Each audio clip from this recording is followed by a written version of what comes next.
जो भी लोग आज हमारी ये वीडियो देख रहे हैं ना, तो मैं उम्मीद कर रहा हूँ वो हमारी series how to budget with the low salary की 3 वीडियो ऑलरेडी देख चुके हैं। हाय गाइस, मेरा नाम है चाहत और आप देख रहे हैं हमारा यूट्यूब चैनल फाइनेंस विद चाहत। दोस्तों, आज हम बात करेंगे 30,000 की सैलरी के ऊपर आप बजट कैसे बना सकते हैं। तो चलिए वीडियो को स्टार्ट करते हैं।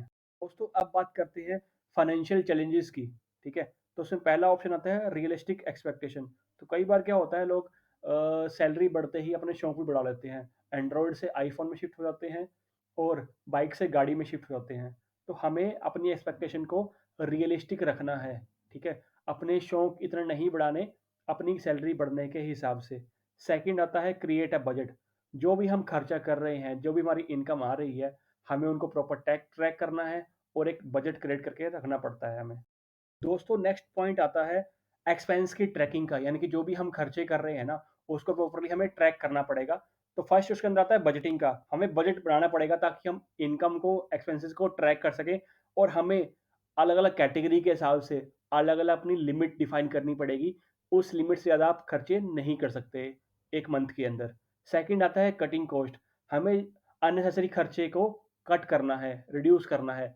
हमें इम्पल्सिव बाइंग नहीं करनी है और जहाँ तक हो सके हमें, अगर फूड की बात करूँ मैं, तो फूड के लिए कोशिश करनी है कि हम खाना घर पर ही बना लें या घर पर ही बनवा लें, रादर देन कि हम बाहर खाएँ। क्योंकि हम बाहर खाएँगे तो फूड की कॉस्टिंग बहुत ज़्यादा बढ़ जाएगी।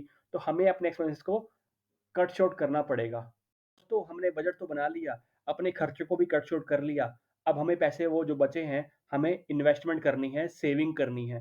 तो सबसे पहला ऑप्शन आता है ऑटोमेट सेविंग। यानी कि इसका मतलब क्या है कि आप ऑटोमेट ट्रांसफ़र लगा दीजिए अपने एक पर्टिकुलर बैंक अकाउंट के अंदर। ठीक है? जैसे आपका मेन सैलरी अकाउंट है, उस अकाउंट से किसी और ऐसे बैंक अकाउंट में ट्रांसफ़र लगा दीजिए ऑटोमेटिक। जैसे कि सैलरी आए, आपके automatically some amount of money एक बैंक से कट के दूसरे बैंक में चले जाएँ। और जो दूसरा आपका बैंक अकाउंट है, उसमें आप हाथ नहीं लगाएँगे जब तक इमरजेंसी सिचुएशन नहीं आती है। तो हम उस तरीके से अपनी सेविंग को ऑटोमेट कर सकते हैं। दोस्तों, सेकंड पॉइंट आता है फ्रूगल लिविंग का।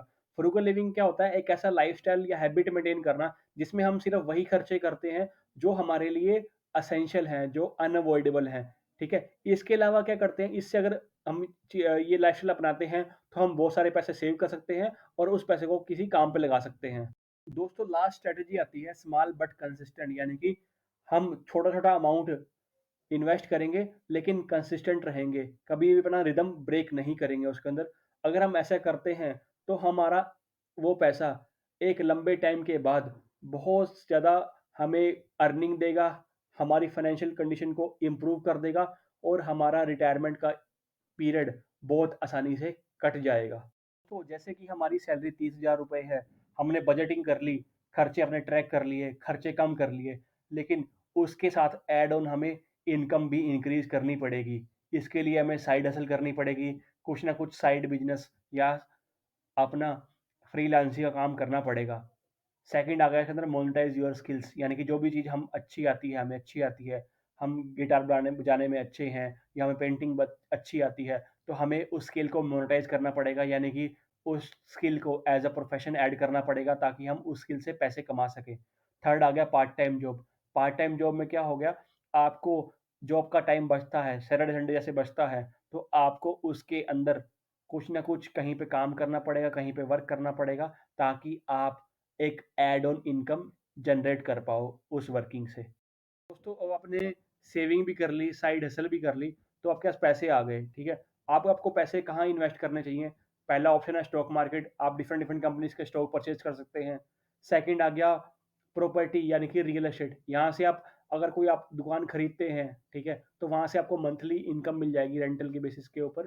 थर्ड आ गया म्यूचुअल फंड्स। इसमें आप पैसा इन्वेस्ट करके अपने पोर्टफोलियो को डिवर्सिफाई कर सकते हैं और लॉन्ग टर्म के लिए अपने पैसे को मैनेज कर सकते हैं और उससे अच्छी खासी अर्निंग भी कर सकते हैं।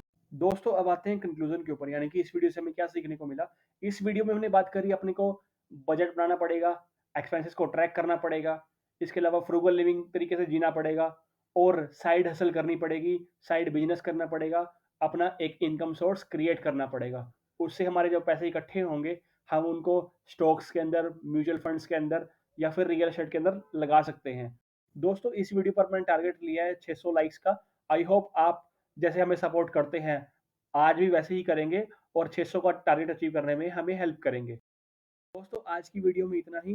इस वीडियो को पूरा देखने के लिए आपका बहुत बहुत धन्यवाद। अगर आपके फिर भी कोई डाउट्स हैं या सजेशंस हैं तो आप हमें वीडियो के कमेंट बॉक्स में कमेंट करके डाल सकते हैं। तब तक के लिए हमें सपोर्ट करते रहिए और मिलते हैं आपसे नेक्स्ट वीडियो के अंदर।